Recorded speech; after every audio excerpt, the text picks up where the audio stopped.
Welcome to another episode of the Hip Hop Uncensored podcast. I'm your brother, old guy from Hip Hop News Uncensored, and sitting across from me is my co-host. What up, y'all? It's your man Sam, and CEO of Vile Hip Hop News. You're in the building for a very special edition of the Hip Hop Uncensored podcast. We got a special guest back on the building, like in the building, I should say. Yeah. Good brother, Judge Joe Brown's on the podcast. How you doing today, sir? All right, gentlemen, I'm doing all right. I hope you're doing as well. Thank you, sir. Absolutely. We appreciate you coming on as always. Always appreciate the wealth of knowledge you bring. So let's get right to it. Unfortunately, we all were privy to see a young man named Ralph Paul Yair, and I apologize if I'm saying that wrong. Young man out of Kansas City, 16-year-old boy, went to pick up his twin brother and got gunned down by simply knocking on the wrong door. Man at point blank range shot him, walked up to him as he was laying on the ground, shot him again. Went to multiple houses trying to receive help. After the third try, he finally got some help, albeit laying on his hands or laying on his stomach and having to put his hands up. Very unfortunate situation. Young man is doing well right now, or at least recovering. Good news is he's back home. But we'd love to hear your thoughts on this situation and get your perspective, because you always have a very strong perspective on these type of situations. Well, let's back off. Let's divide 1 by 360 million and see what you get. Very, very, very small number. Now, there is another problem that's developing. Around here, we're finding that Memphis, car burglary capital of America, murder capital of America, kidnapping and rape capital of America, they're beginning to use 12, 13, 14-year-old children to carry off the crimes. We've had a rash in the inner cities across the country where the gangs and other entities are using 13, 14, 15-year-old children as the assassins because they convinced the child that as juveniles they will get scant time. Now, let's suppose that the person that pulled the trigger had gotten threats, and it was to the wrong place. Maybe we got an overreaction, but let's see what happens before we go off and start with the condemnations. We ought to do that. Back off a step and don't get taken in by the media trying to hype something to push an agenda. Maybe somebody was wrong, maybe somebody's not. No one's been charged right now, and one of the things we ought to demand is that the DAs, the AGs, attorney generals not be so responsive to what they hear on the media and rush to get somebody when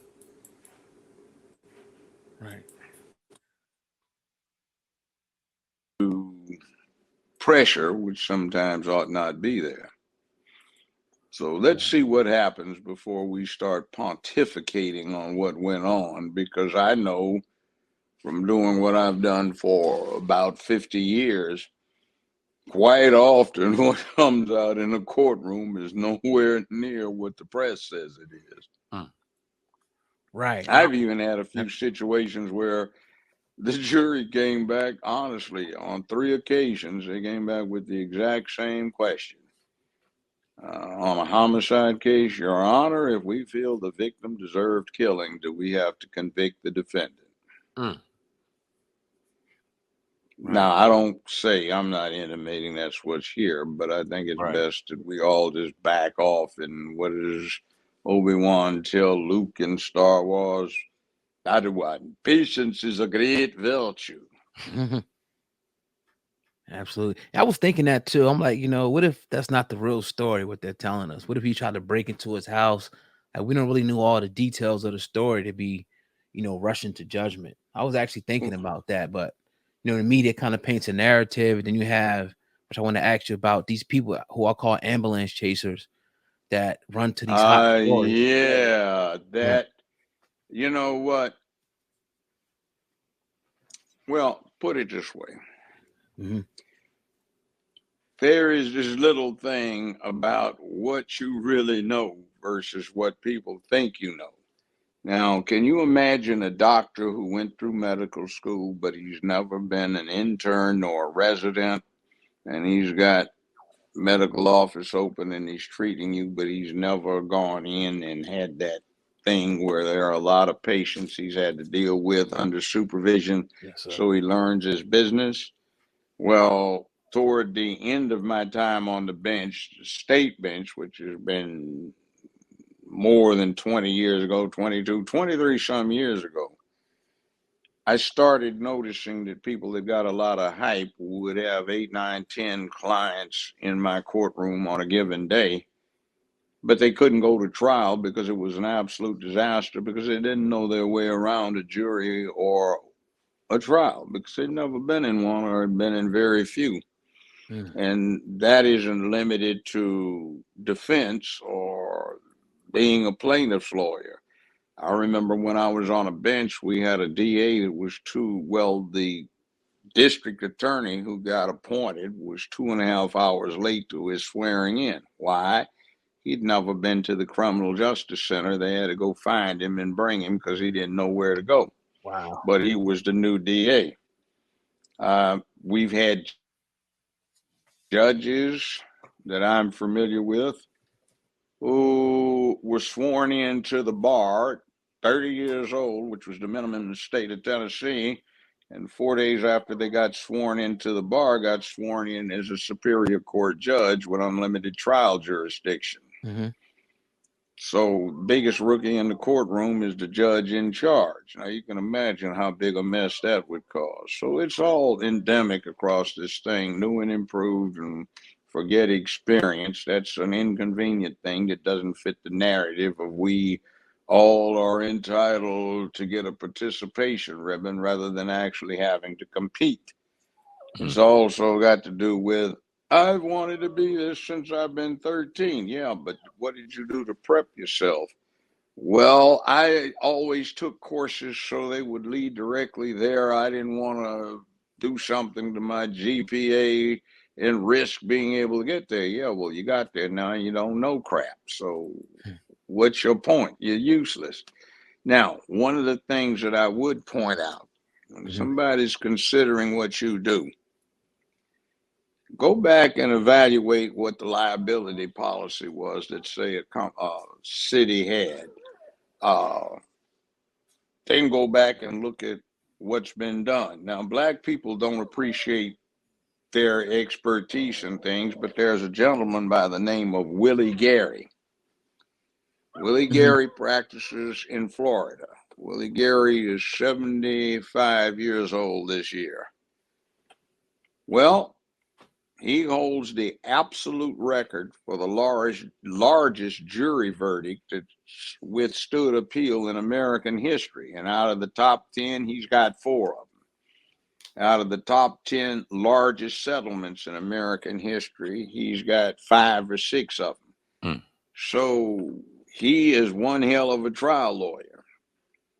One hell of a trial lawyer. And in 1981, he got a jury verdict for $980 million that stood up on appeal. And when it was affirmed in 1983/84, within 5 years, it had gotten up to $1.25 billion. And that was in 1985 money. So why does nobody go to him when they have a case that needs to be resolved? And then some of the people that I've talked to, I guess you would say consulted with or asked to consult with, and I've talked to them, they aren't even aware of what the law is, but it is what it is. So be careful of running around with hype. And also another thing, we have a problem here in Memphis that raised its head, and everybody is asking, what are you going to do about so and so and so? I said, well, before you talk about that one, how about the 652 families who've lost somebody in the last 25 months? That's more than just one. And then when I look at that family, I say, okay, they're acting all aggrieved and bringing in everybody from around the country, but they put the boy up for adoption, and he got adopted by a couple when he was 6 years old out in Los Angeles, and got encouraged to come back to Memphis to meet his biological family, and he died, and the biological family They cut the family that actually raised him up off from everything, and they're after the money. So, yeah, be careful. Yes, sir. Before you hire anybody, ask how many trials they've had. That brings up And a lot of these people you would have, they haven't. That's how many they've had. Goose egg. Whew. Wow. So be careful. that brings up another question I would like to ask, and my cousin brought it up actually before we started the show, and you also kind of just highlighted it.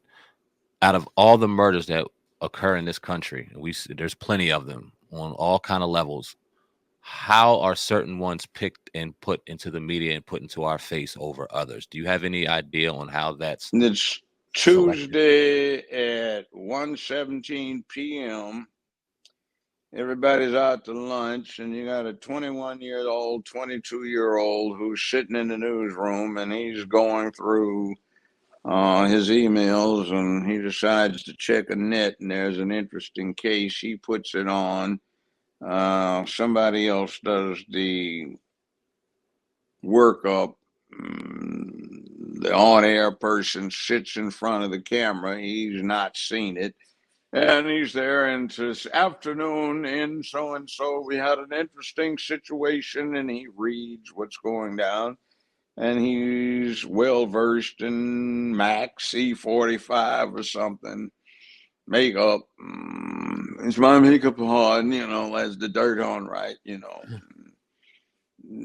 Are his eyebrows properly arched and all that crap? And he reads what scrolls across the screen. You can't see it because the camera looks right through it the other direction. So he looks like he's looking right at you, and he's reading the scrolling script that goes right across the lens. So he reads that. He doesn't know anything about it. He knows nothing about the subject.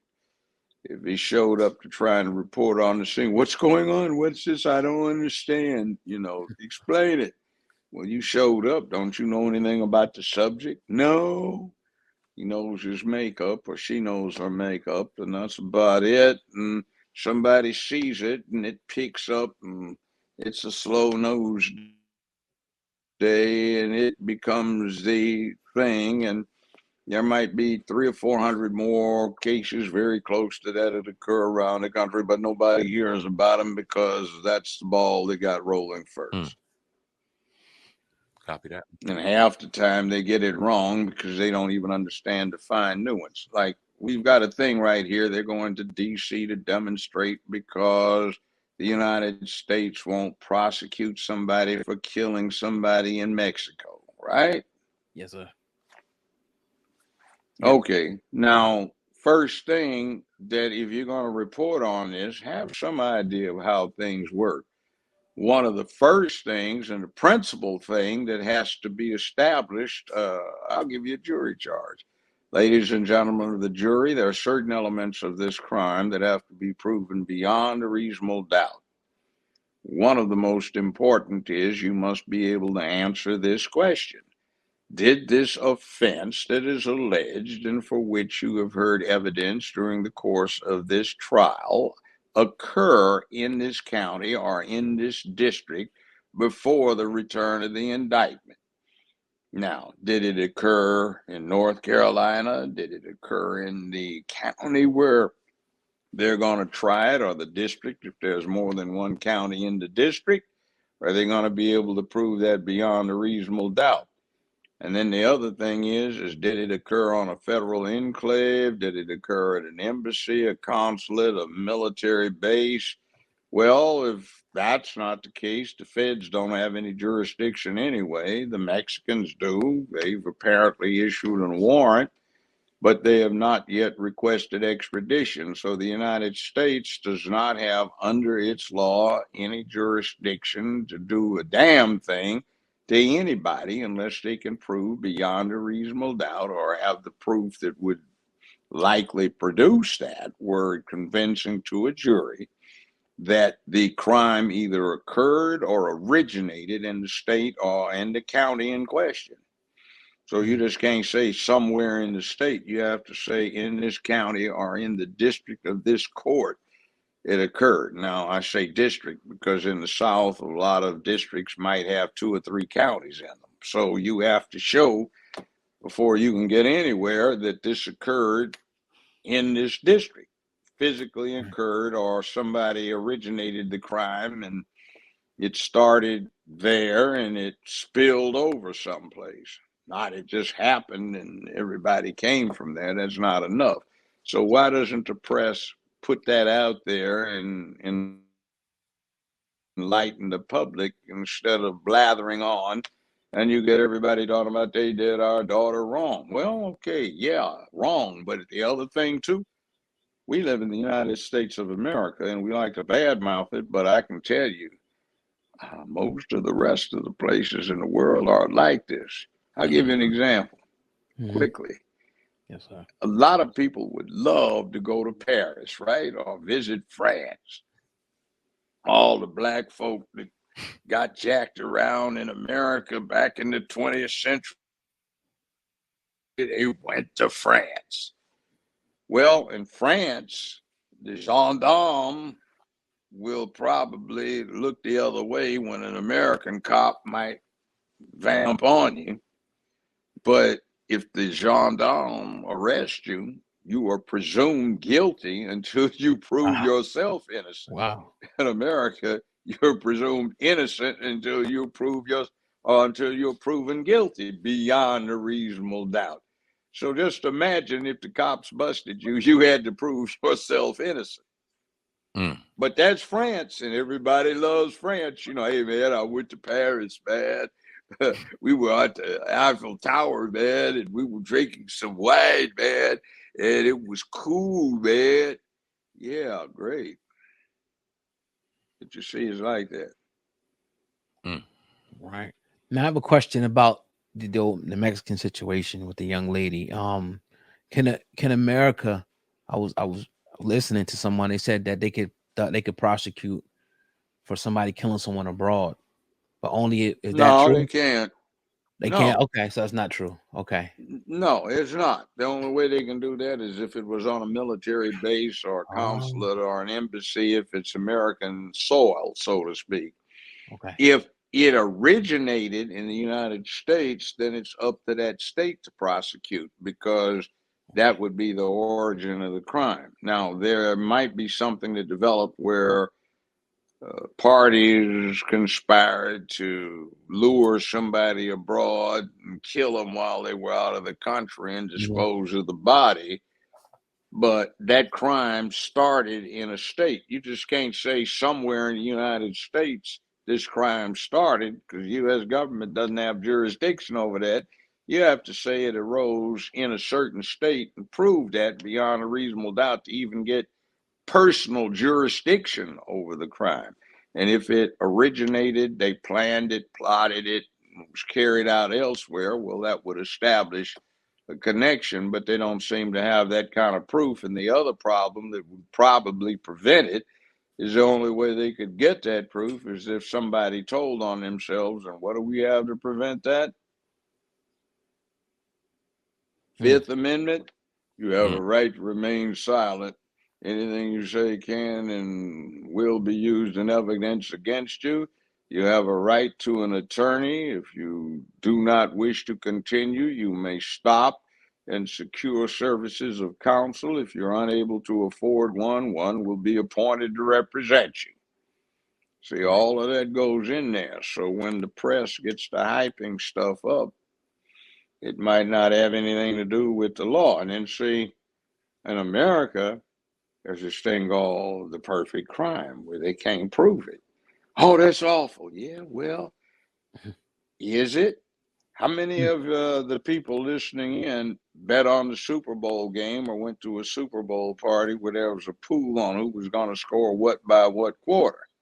Well, in most states, that's illegal. That's a crime, but you can get away with it because it's not sufficiently egregious as to bring it to the public peace, dignity, and disorder level.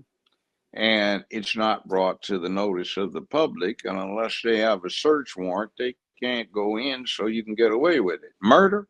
Murder is one of the easiest crimes in America to get away with.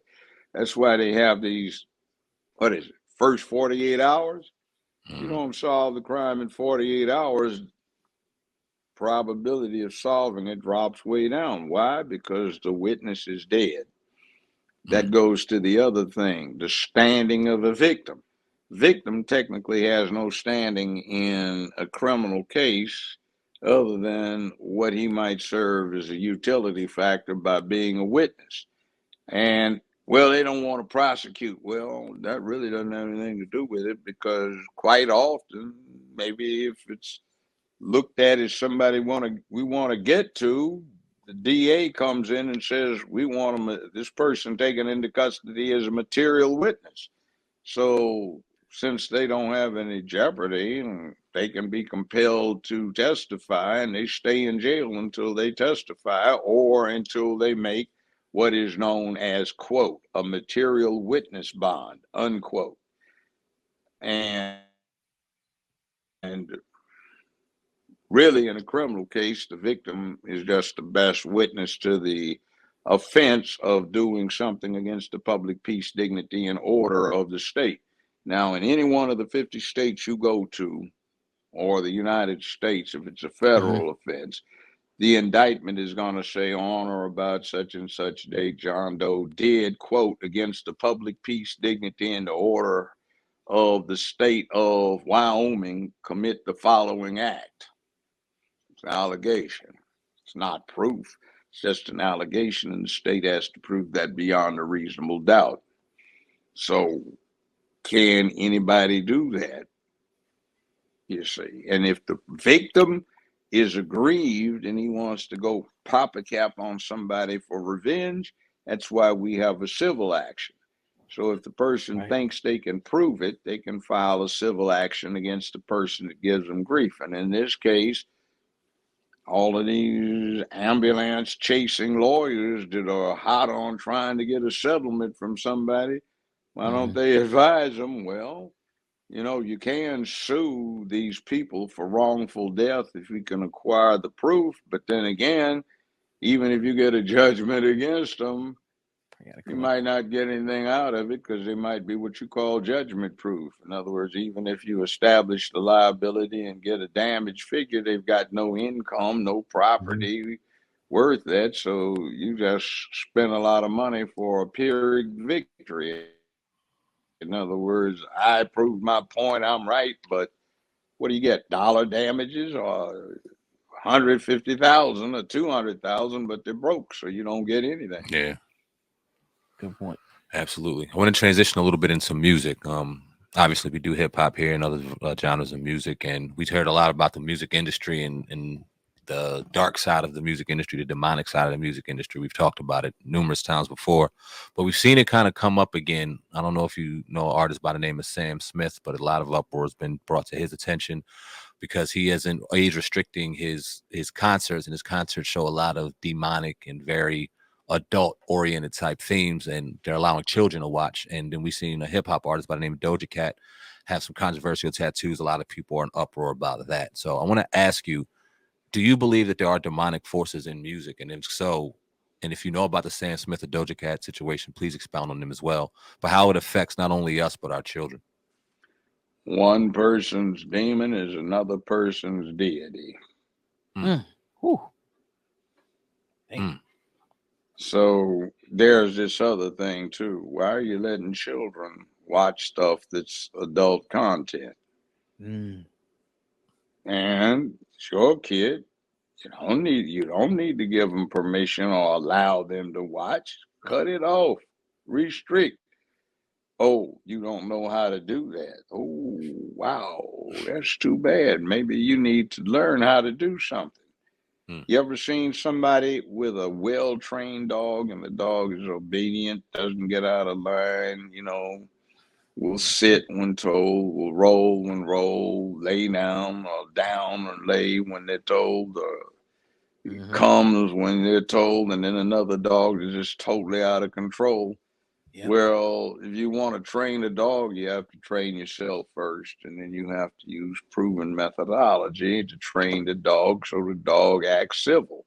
A lot of people don't know how to deal with themselves, let alone train a child how to be a civil child, let alone adult. A lot of adults these days grow up like weeds, totally out of control, Mhm. because they have not been properly socialized or acculturated. So that thing boils down to grown people can hear what they want to hear.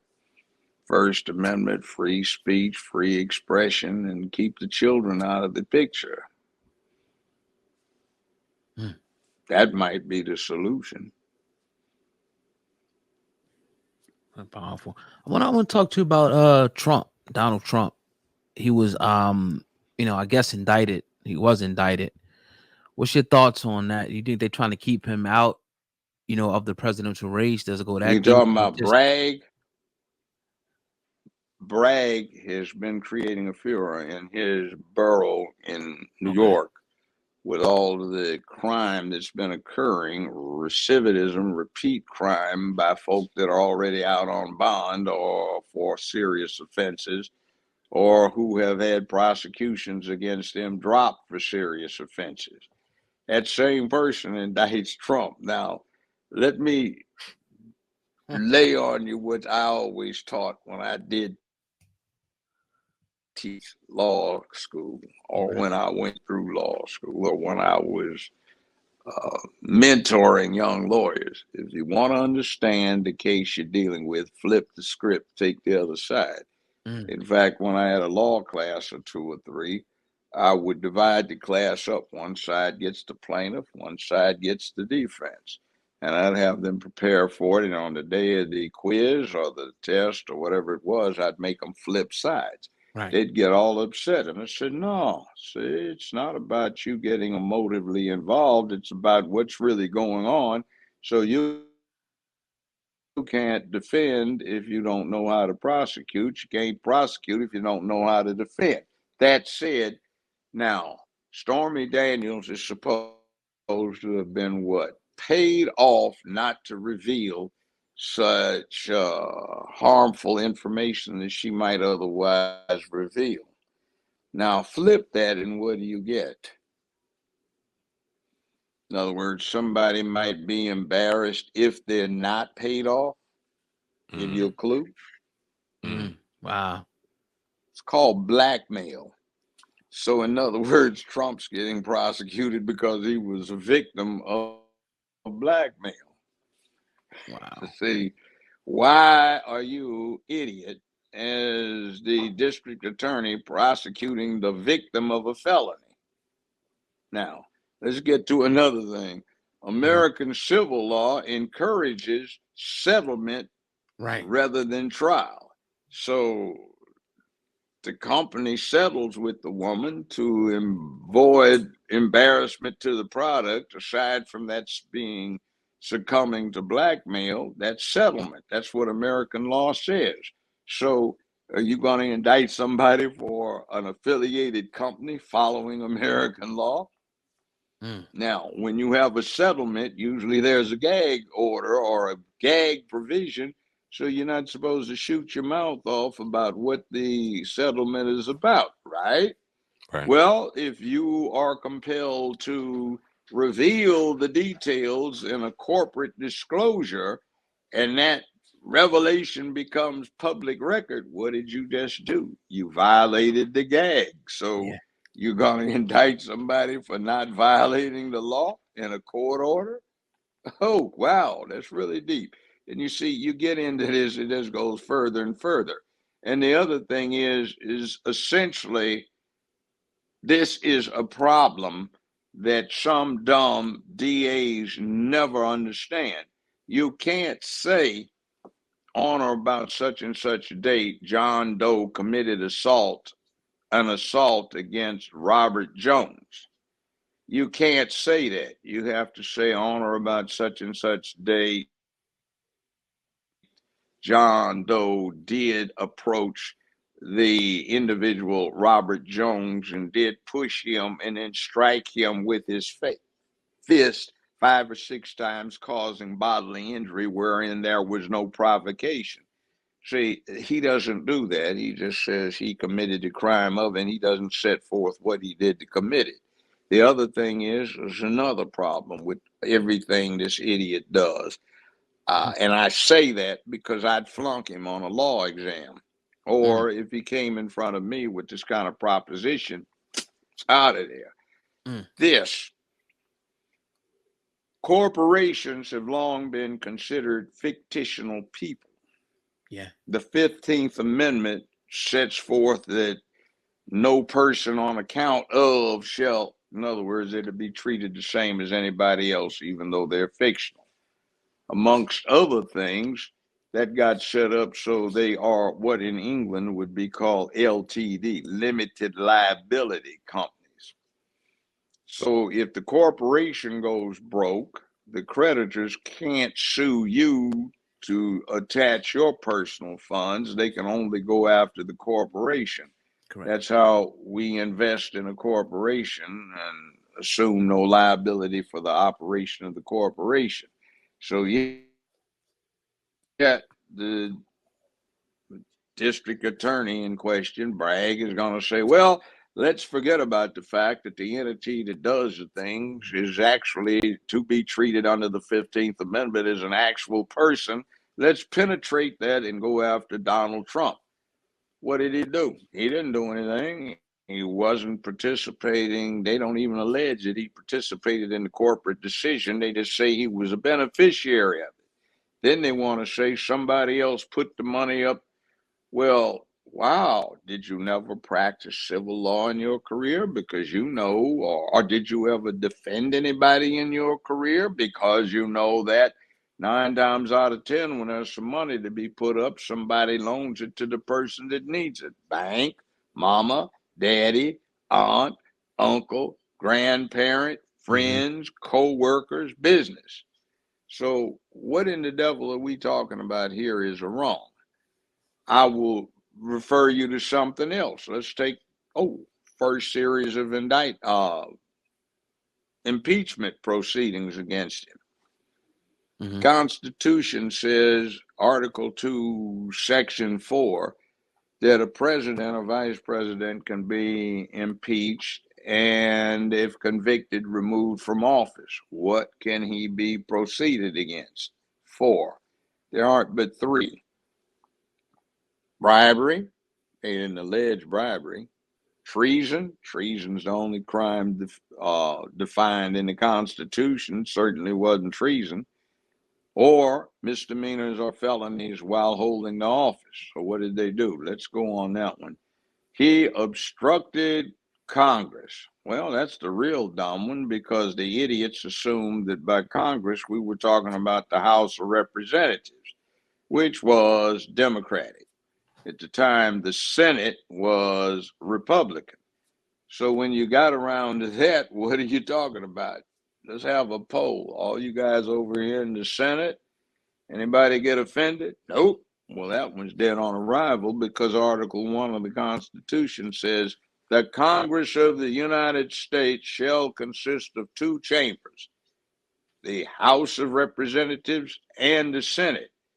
So if the House returns a complaint that he obstructed us, well, if that doesn't also apply to the Senate, it's dead on arrival.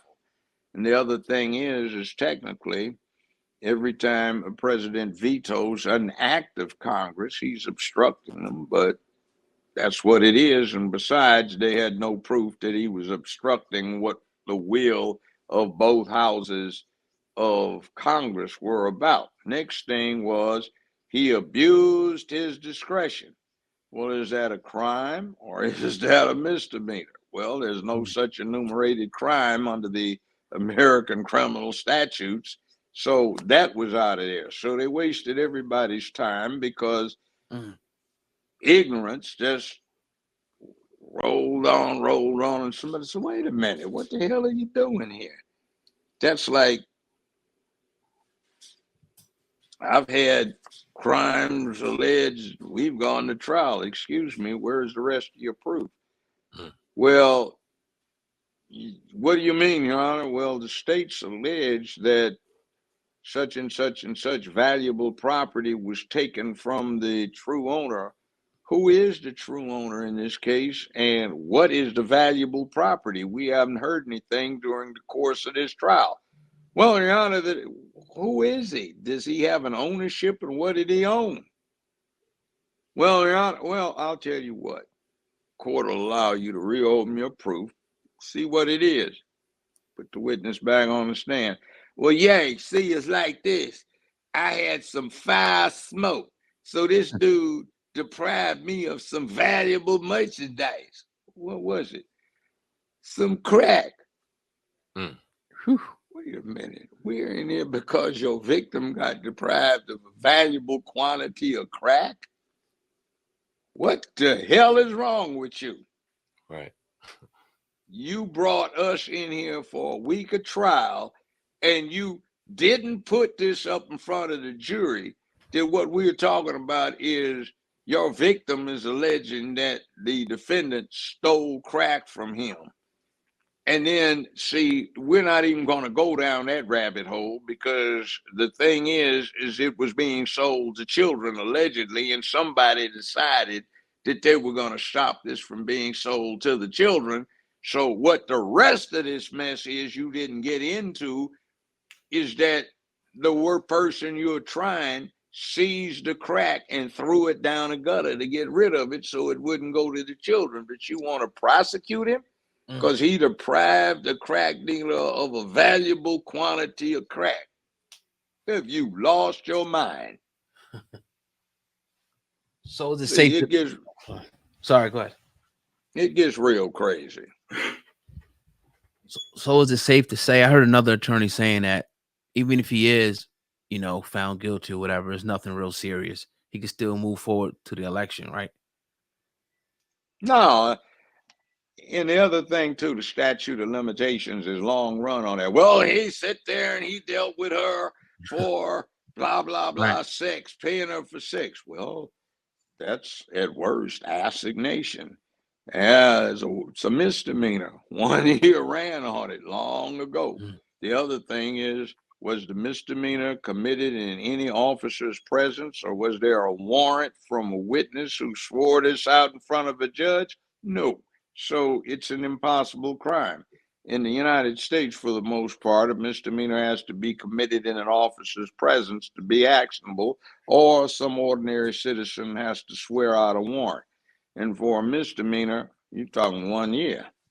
So how long has it been? So what are you charging somebody for that isn't even a recognizable crime? You have lost your damn mind because you're letting all these crooks out. You have one of the highest crime locations in the United States.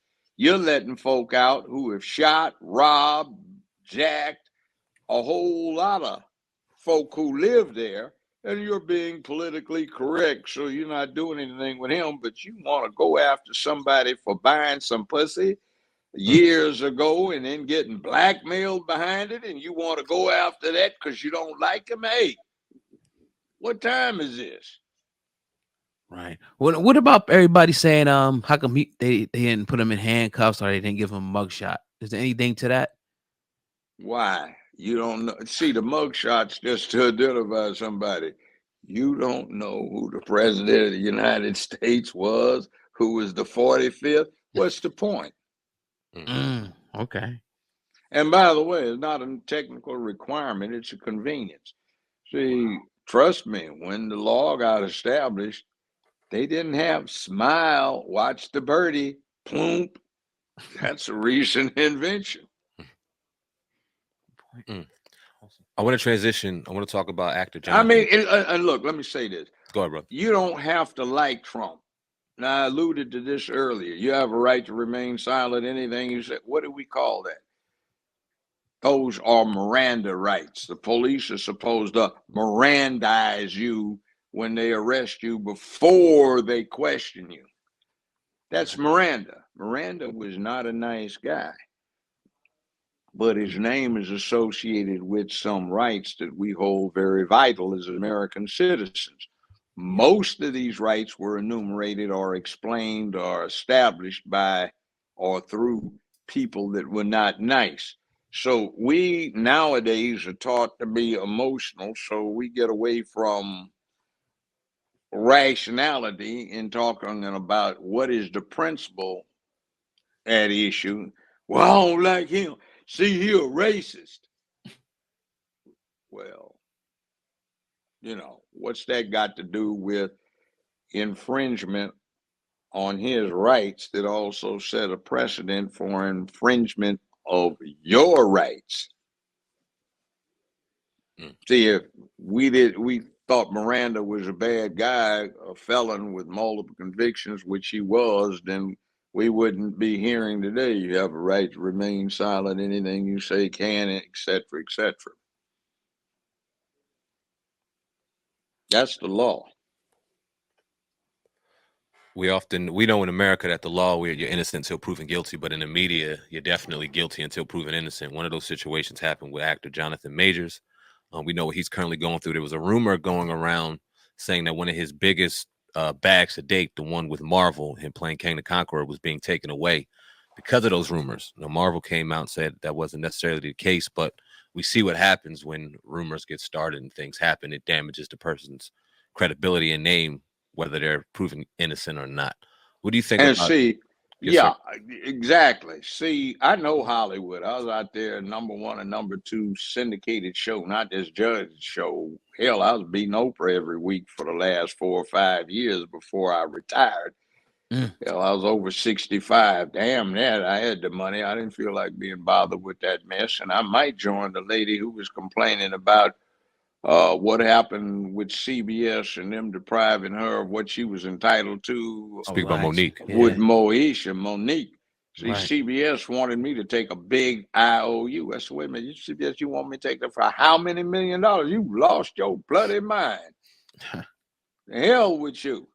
See, and CBS, they're crooks, straight up and down crooks. They lie, they cheat, they steal. And by the way, Black Panther, why did ABC and Disney come up with Black Panther? They wanted to get a black exploitation movie, modern genre, which became the highest grossing superhero movie of all time. Why did they need it? You remember this series, So You Want to Be a Millionaire? Do. Mm-hmm. Yes, sir. Okay. ABC and Disney jacked the plaintiffs badly. So they sued them.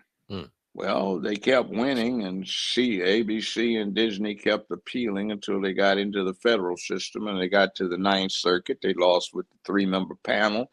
They delayed it further and appealed, went to the full 9-member panel. It's an interesting decision. It says, we must make some adjustments so this industry understands American contract law. First principle of contract law is that all parties must deal with each other in good faith. This industry seems to have a distinct problem with understanding that. We will fix it. So instead of giving the plaintiff $7 or $8 million, they awarded them $580 million. Now, Hollywood very seldom has a lot of cash laying around. They got a lot of accounts.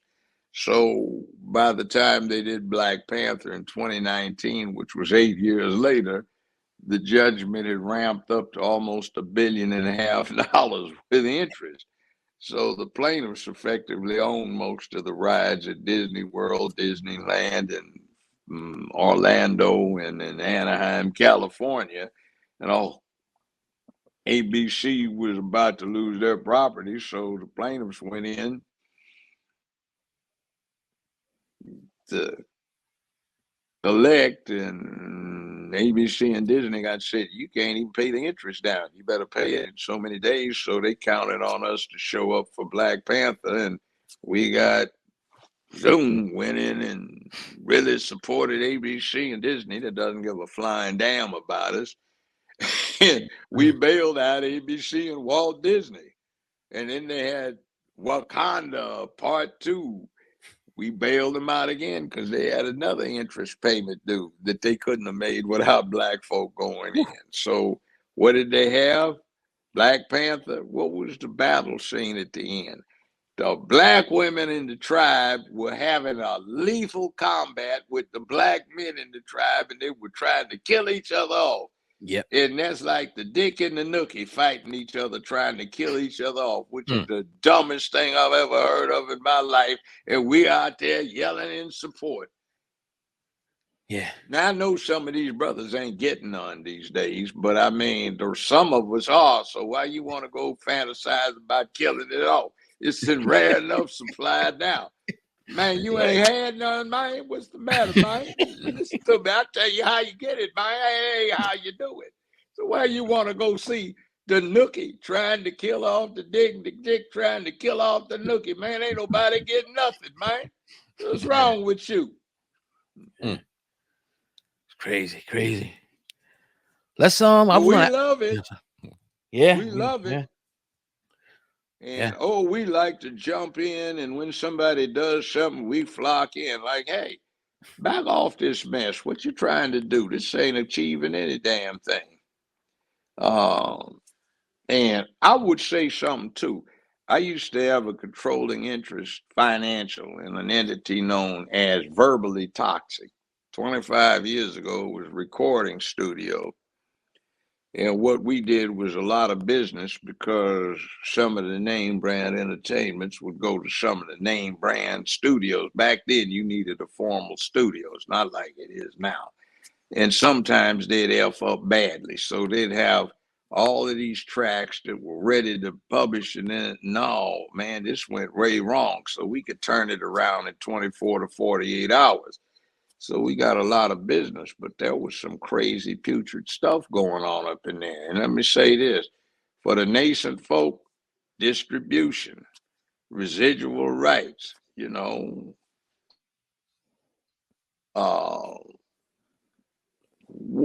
who is keeping track of what for you? See, copyright infringement. Your intellectual property is protected in Article 1 of the U.S. Constitution. Most folk don't know that.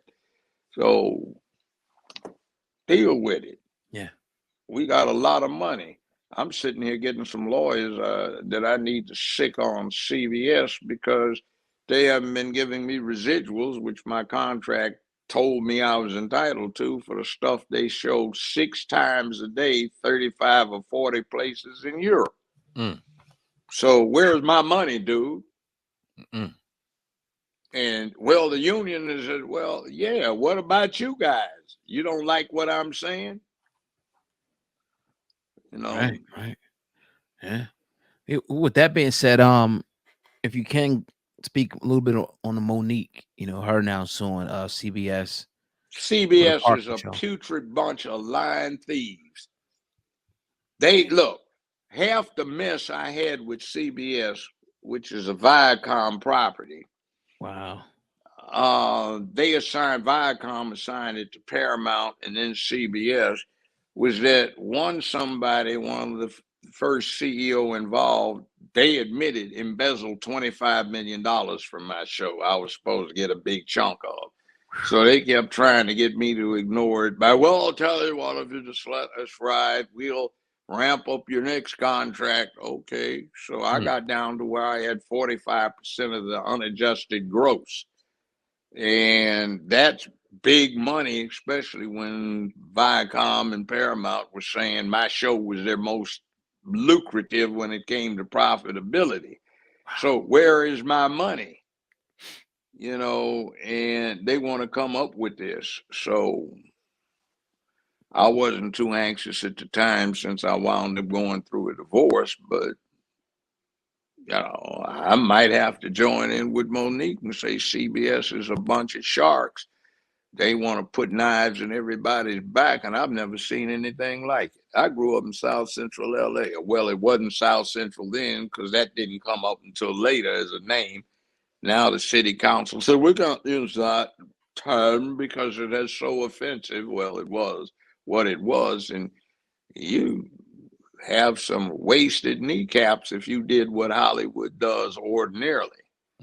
Now, they backstab each other, cut each other's throats, and grin while they're sitting around in a 5-star hotel bar on some leather couches, sipping Chablis and Mm. nibbling cheese and crackers. And oh, Tommy, those are delicious. Try one of the pink ones. Oh my God, they're so good. Yeah, okay. And one thing about that industry,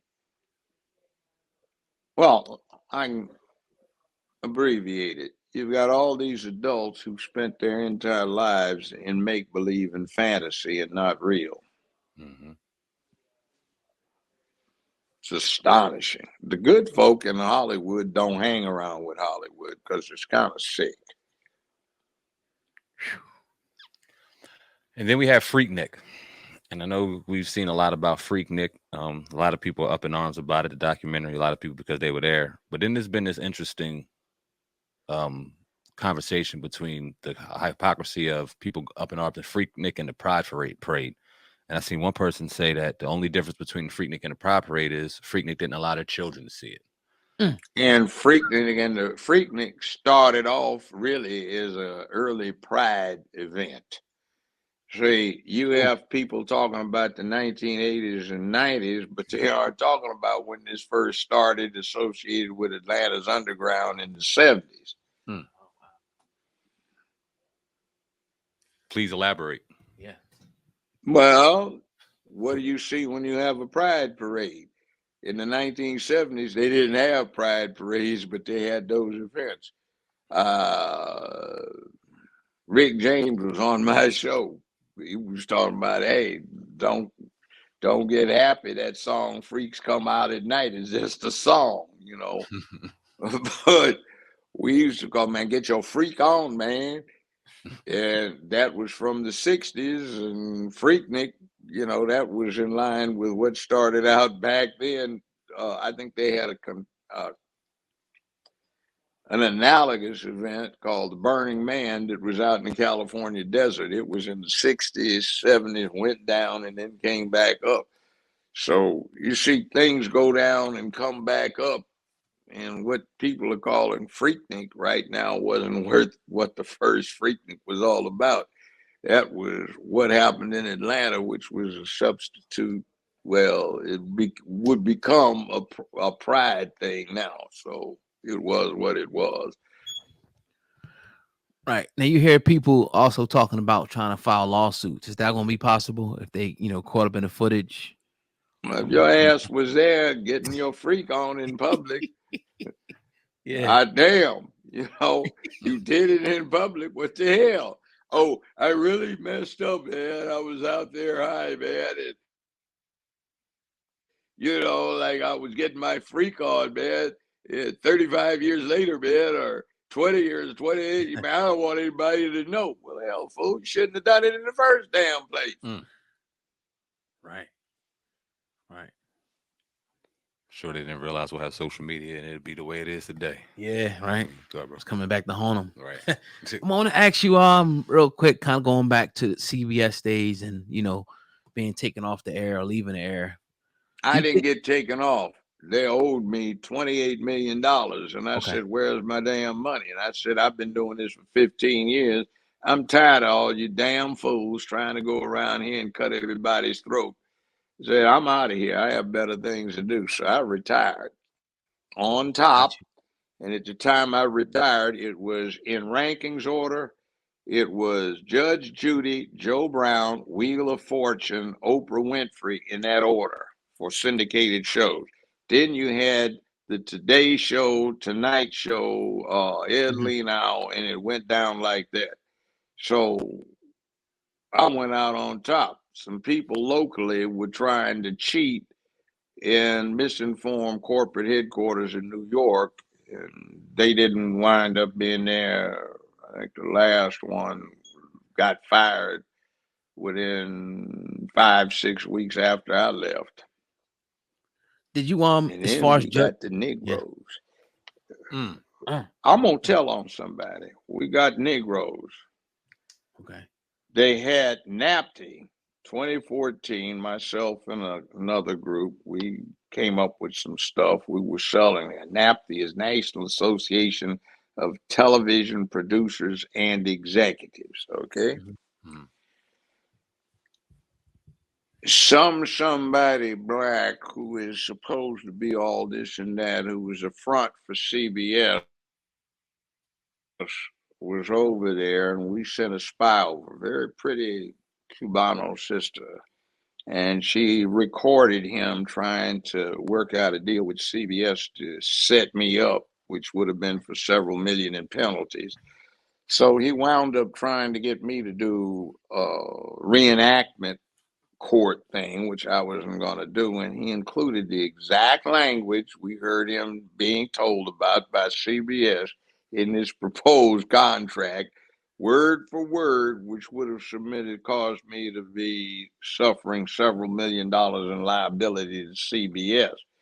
So when he came and proposed it to me, let's just put it this way. The truth of the matter is CBS and Fox at the time, and I suspect still do, had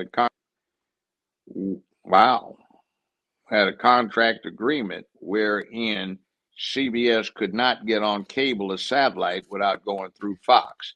Aside from that being politically incorrect, they had an out, which was if they went through a minority source or vendor. So find you a minority source or vendor, and you can get it on. It doesn't make any difference if everything you're going to have in this catalog of reruns that supposedly black is already on. And CBS is notorious for trying to cut people out of their residuals and what they're supposed to get, which is what Monique's talking about. Well, is that a black hero or is that just another black front? Right. You can use your imagination as to, well, I don't like him. Well, that was kind of, I don't know if this is the person you're talking about, Right. but that was my next question. Do you think Judge Mathis was a, I'm not talking about Mathis. I'm not saying you are, but I'm actually No, I'll tell you, it's not him. I'm talking about Byron Allen. okay. That's the name. Okay. Wow. That's the name. We recorded him trying to betray me and some other people when he was at NAPTI for CBS's benefit. Wow. So let's keep that in mind. And also, they needed a front Negro, so they got one. Man. Wow. So that being said, we talk about that all the time. How they use us and they'll put us as the front person to kind of wreck everybody else. Yes, sir. So saying, by the way, this thing he's doing now about new content, that wasn't a thing. Everything was a rerun catalog, and it was already on the air. So what was the point of it? Wow. Good, brother. That's deep. Yeah.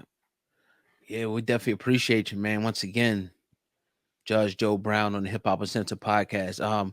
How's the mayoral race going? Or you still in yeah, in all the polls I'm leading, we have no runoff. It's nonpartisan. You can't declare a party for this thing. Okay. And the last one they had 10 people for a straw poll.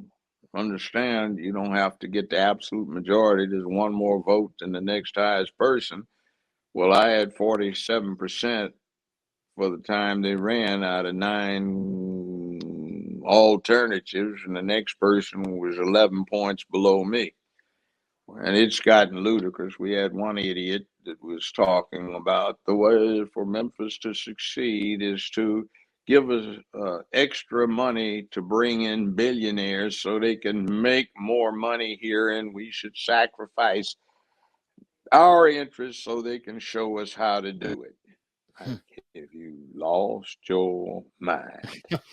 Right. Man. We definitely appreciate you. And see, they have all kinds of little scams here.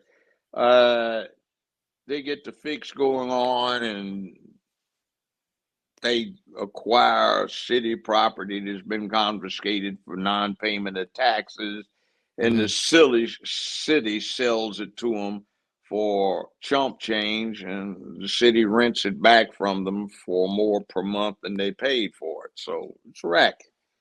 things go under the table. And Memphis is probably the most corrupt city in the United States. It always has been, but never have they had so many opportunities. Now, right here, we have folk who are supposedly woke, and they get to talking about white supremacy and white racism causing the police, white racist police. Well, guess what the reality is?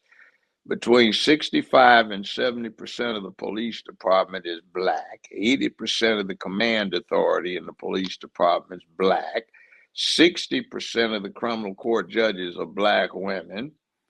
And let's say 65+% of the jury pool is black. So just how did that equate to being white folk jamming up black folk? Mm. Oh, and the chief of police is a black female. Where can people go to support? Oh, that's Get all Merrill. kinds of racism, right? Yeah. Absolutely. We appreciate you, Judge. You're on the Hip Hop Uncensored podcast. Let the people know where they can find you and where they can support you. You brother. there? Yes, Yeah. sir. Can you hear us? Can you hear us? All right, I hear you. All right. Can you hear me? I can hear you. I can hear you. Yes, sir. Yes, sir. All right. Can you hear me? Yes. Yes, sir, we can. All right.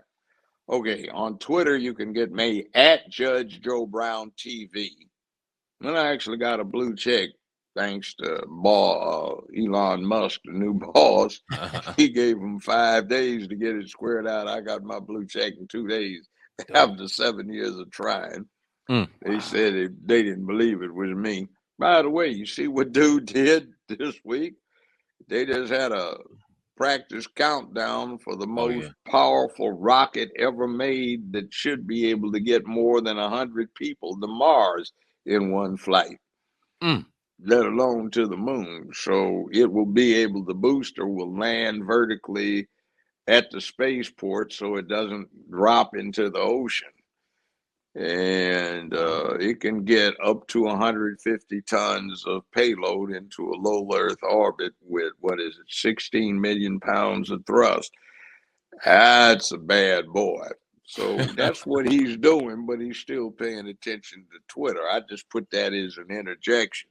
Also, I do service and sauce. Yes, sir. Service, JJB2023.com. That's Judge Joe Brown in 2023 for mayor of Memphis, Tennessee. Send Brown downtown, take back your town. We're going to make this to Detroit for the 21st century, and we invite everybody to come in as long as you're legal. This will not be a sanctuary city. Next thing, in addition to JJB 2023, I do sauce. There is a very excellent barbecue sauce that comes under the brand Judge Joe Brown Barbecue, JJBBBQ.com. You can order some online. I would suggest that you get the 3-pack. That's probably most economical in shipping. We also have it by the case. It will be going on sale on the shelves, and certain grocery chains have already ordered a few thousand cases so that they can market it. Tiffany Haddish is an investor, and she and I have been doing some crazy commercials that should be hitting out. And also there's the beautiful Dr. Cheyenne Bryant who's doing the commercials. And guys, that's a profound person to be dealing with if you got mental health problems. Plus she looks like a movie star. Whoa. So it's going to be all the way live. We have sauce, hot and mild, OGs coming out. We've got the powder or seasoning and hot, mild. We've got chicken links, raw, smoked, mild, or spicy. And they're put up by the only black-owned USDA certified meatpacking plant in California, and a sister runs that. So if you're in Los Angeles, you can taste this stuff in one form through one of the co-designers of the stuff, Chef Damon, at D's Original Takeout Grill on the corner of 79th and Western down in the hood. Now, it's takeout only, but it's good stuff. You'll enjoy it. We've been winning taste tests, and by the way, it even fits health food stuff. You can put it on greens and cow and pig and goat and sheep and duck, goose, turkey, chicken, you name it. And we're going to have another product, which is this Beyond Beef thing. We're going to have some links made out of that. So if you're vegetarian, you can get your groove on there too and enjoy your cue. And it's some good stuff. I've been working on it for the last 40 years. And I mean, you taste this and you want to dig some relative up and slap them across the head because they never came up with it. Say, man, how come you didn't, why didn't you tell me it could be like this? So get your government on, get your gastro on, and it'll be good. JJB2023.com or JJBBBQ.com. And you can go to the website, and by the way, you can contribute because we don't want any money from all of the big interests that don't need to be having an interest in our communities or anybody's community. And you can go through $Judge Joe Brown 2023, $Judge Joe Brown 2023. That's Cash App. And you can use credit cards online at the site, jjb2023.com. So, yeah, I guess that's service and sauce. We always appreciate the knowledge. Judge Joe Brown, the Hip Hop Uncensored Podcast. Always a pleasure. Salute. We appreciate you. Thank you once again.